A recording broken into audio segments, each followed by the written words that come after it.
Donc je suis Sébastien Durand, je suis responsable du pôle patrimoine public et énergie renouvelable à l'ALEC, donc qui est l'Agence locale de l'énergie et du climat. L'ALEC est une association loi 1901 à but non lucratif, reconnue d'intérêt public dans les dernières lois Grenelle. On existe depuis une douzaine d'années, un petit peu plus. On est financé par nos 4 membres fondateurs qui sont donc l'ADEME, le département, la région et la métropole. On est 21 salariés, on est en cours de recrutement de 2 personnes. L'intérêt pour un élu de faire appel à l'ALEC, il est multiple finalement. Nous, on intervient donc auprès de toutes les collectivités girondines pour aider sur tout ce qui va toucher à la rénovation énergétique de leur patrimoine. Donc l'intérêt pour l'élu, c'est qu'on lui apporte une ingénierie technique sur tout projet de rénovation ou de construction d'un bâtiment, sur tous les aspects thermiques. Et on accompagne donc la définition du projet, la définition des objectifs du projet, et en parallèle, après, on va l'accompagner sur toutes les phases du projet, jusqu'à la livraison, et on est amené même à faire des suivis après chantier pour valider finalement les objectifs. Alors l'idéal, c'est qu'on fasse appel à nous vraiment en amont, dès les premières réflexions. Ça nous permet de bien cadrer le projet, de ne pas oublier des choses en route ou de ne pas avoir des choses compliquées à rattraper. Après, honnêtement, on est mobilisé sur toutes les phases des projets, des fois un peu au dernier moment. Après, on intervient quand l'élu nous le demande finalement et un peu à toute phase du projet.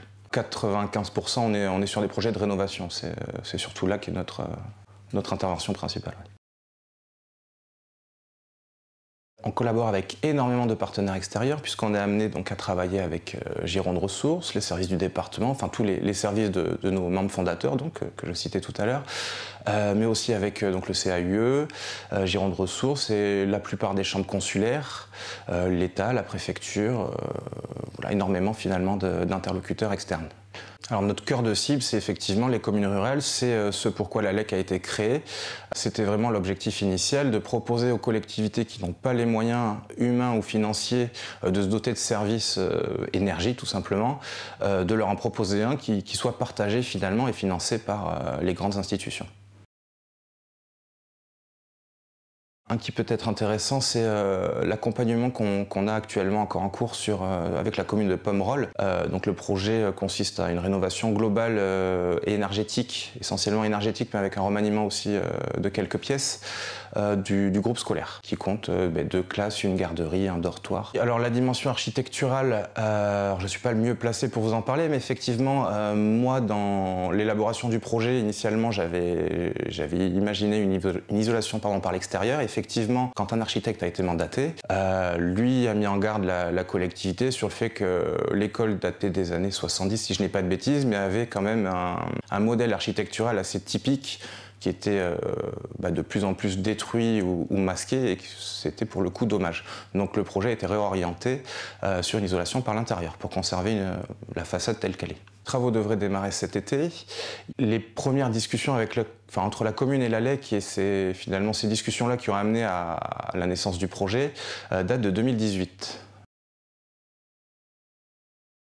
Une des particularités de l'ALEC, c'est qu'on aide à la recherche des fonds mobilisables et on aide après la collectivité à aller les demander, notamment en aidant à la rédaction des pièces techniques.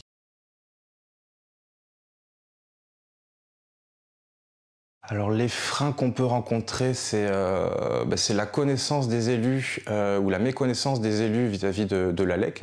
Tous les élus de Gironde ne connaissent pas encore notre structure et ne connaissent pas les missions qu'on peut leur proposer. Et après, malgré tout, on est déjà très sollicité et finalement ce qui nous manque, c'est peut-être un peu plus de moyens humains. On a beaucoup de sollicitations sur bouche à oreille entre élus. Depuis un an et demi, on a une forte augmentation des demandes, notamment pour tout ce qui est études géothermie et réseau de chaleur, bois. Et de manière générale, sur tous les aspects rénovation des bâtiments, on a aussi beaucoup de demandes et ça a d'autant plus été accentué là en début d'année qu'il y a eu une nouvelle aide, donc le fameux fonds vert, qui permet aussi d'abonder les travaux de rénovation énergétique. Plusieurs possibilités pour une collectivité de travailler avec l'ALEC. La principale, oui, c'est effectivement, on demande une adhésion à l'association, qui est calculé en fonction du nombre d'habitants dans la commune. Et derrière, en fonction du travail demandé, on définit une convention où on demande une subvention pour le travail qui sera réalisé. Alors le schéma directeur de rénovation, c'est finalement un outil qui va être le carrefour entre les missions que propose l'ELEC et qui ont une vision purement énergétique finalement et thermique, et les missions que proposait le CAUE qui étaient beaucoup plus orientées architecture et patrimoine. Finalement l'une comme l'autre des deux structures, nous sommes rendus compte il y a quelques années que ça serait bien et intéressant, et on était souvent confrontés de toute façon aux questions de l'autre structure finalement.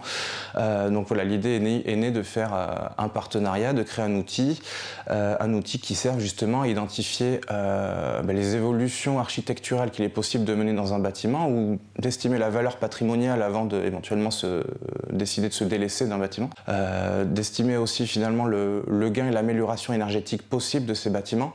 Voilà, là c'est un peu comme dans les missions qu'on peut proposer par ailleurs. L'idée c'est d'offrir aux élus une vision qui soit exhaustive de leur parc bâtimentaire, de comment il est utilisé, de quelles améliorations sont possibles, et on va dans ce type de démarche jusqu'à proposer la cession, la vente de certains bâtiments, dans l'idée d'avoir une première manne financière pour améliorer et financer des travaux sur les bâtiments qu'on conserverait. C'est un outil d'aide à la décision.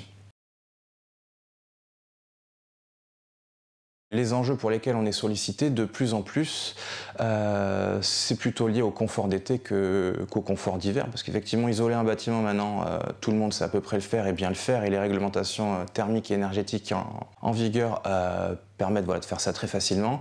Là où ça pêche un peu plus, et on le constate sur tous les bâtiments, même assez récents, qui ont été construits sous l'RT 2012, c'est clairement le confort d'été qui n'a pas été pris en compte, ou en tout cas pas assez, puisqu'on a des fois des classes notamment dans les écoles où on peut atteindre des 35-36 degrés. Voilà, donc avec une réaction qui peut être assez légitime pour les élus de se dire on va mettre la clim, ça va résoudre le problème, alors que finalement c'est un peu reculer pour mieux sauter, puisqu'il y a quand même beaucoup d'autres choses à faire. On peut travailler sur l'inertie du bâtiment notamment, sur les protections solaires extérieures, pas les rideaux intérieurs. Voilà, il y a tout un tas de solutions. Il y a aussi jouer sur le rafraîchissement. Une solution géothermie peut permettre de faire du rafraîchissement sans climatisation et sans consommation énergétique. Voilà, il y a plein de solutions avant d'envisager la climatisation, qui sont en plus bien meilleures pour la planète. À la LEC, on a une mission qui nous a été confiée par l'ADEME, qui est l'animation régionale de la filière géothermie. C'est comme ça en principe qu'on traite ce genre de demande. Les enjeux pour demain, c'est effectivement d'être vigilant sur tout le patrimoine ancien finalement, qui réagit pas du tout pareil quand on va l'isoler qu'un bâtiment récent en parpaing ou en briques finalement. L'idée étant de faire la promotion des solutions géothermiques. Il faut savoir que c'est une solution qui est, une fois qu'elle est installée, très peu coûteuse en fonctionnement, qui permet de faire du rafraîchissement passif, donc sans climatisation. Donc elle a énormément d'avantages. Et on est dans une région en France où il y a une ressource qui est plutôt très favorable. On a ce volet d'animation qui nous est financé par l'ADEME. Cette animation a lieu à l'échelle de la région Nouvelle-Aquitaine, et ça consiste donc à faire la promotion des solutions géothermie auprès des bureaux d'études, auprès des différents chargés de mission qu'on peut trouver sur ces sujets, différents animateurs territoriaux finalement qui sont aussi financés par l'ADEME. L'idée étant que petit à petit il y ait une armée de petits ingénieurs qui puissent faire les études un peu partout, et que la filière se développe comme ça. En Gironde, on a plusieurs projets qui ont déjà vu le jour, et on en a plusieurs en cours, effectivement. Je pense qu'on est une petite dizaine ou une petite quinzaine là depuis 3-4 ans, ouais. On organise au cours de l'année divers événements, donc des petits déjeuners techniques à destination des élus sur divers sujets. On a eu un petit déjeuner technique sur le décret tertiaire.